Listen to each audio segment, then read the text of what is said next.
Hello student, this is Ashish Vegadwa from the electrical department. So today we will learn traction motor in this is the utilization of electrical energy. Let's move to the content of this topic. In this topic we will learn DC series motor, single phase AC series motor, and last we will learn three phase induction motor. Let's start with the DC series motor. So this is the circuit diagram of DC series motor. In that having one field winding and having one armature winding.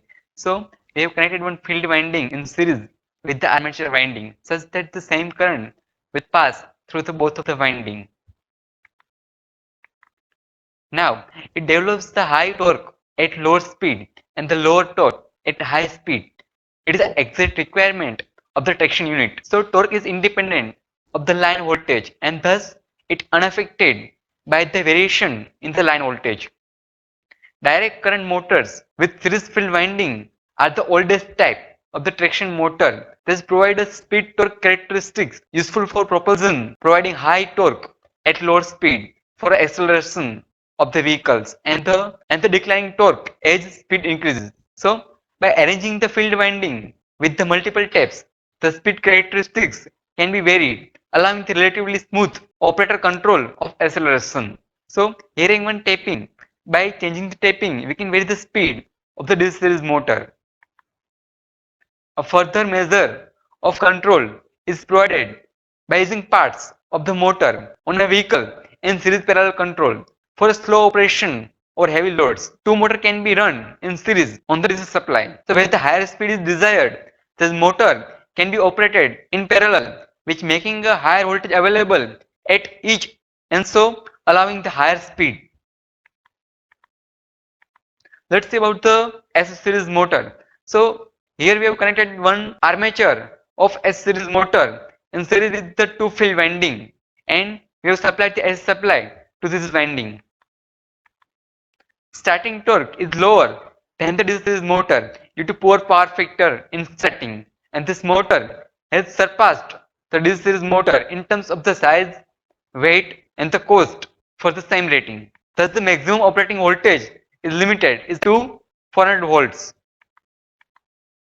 Let's see about the three-phase induction motor. Here the three-phase induction motor provides the constant speed operation and it developing the lower starting torque, drawing the high starting current and complicated control networks make the unsuitable for electrical traction work. Automatic regeneration is the main advantages in the electrical traction with this motor. Here the automatic regeneration is the main advantages in the electrical traction with this motor. Here the AC induction motor is equivalent to transformer where secondary is short circuited and free to rotate. Thus the three-phase primary winding is mounted on stator which distributed partially at 120 degrees. Here the resultant field flux is produced in the air gap due to the time and space varying each phase flux, which is the constant magnitude but the rotating at a synchronous speed of ns, whereas ns is synchronous speed. The value of the ns is given by 120 f divided by p. F is frequency of the supply and the p is the number of pole. Due to this flux, EMF will induce and the current in the rotor and it will causes the rotate in the direction of the stator flux and it try to catch it up. The induction of the voltage and current in the rotor current will depend upon the relative motion between the field and the rotor. Here the induced EMF and the rotor reactance and the frequency is having the value of SES and SX and the SF. Here S is slip frequency which is given by NS minus NR multiplied by 100 divided by NF.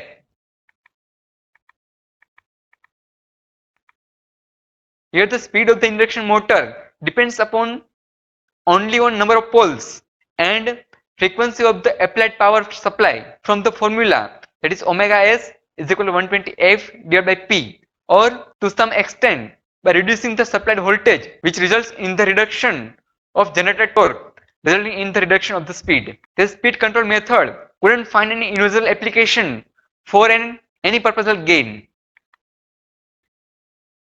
There is one of the example of using a pole change from 4 to 6 pole for twin speed vacuum exhauster used on Wagi class of locomotive for a quick creation of vacuum after application of brakes. So with the development of the advanced power devices like thyristor, IGBT, GTO and the frequency control, it became feasible.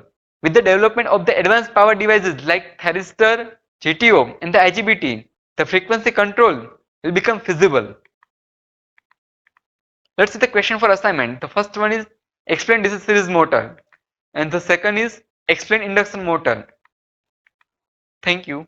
If you like this video, please subscribe and like our YouTube channel LJP Electrical, and don't forget to click on the bell icon to get latest video update fast.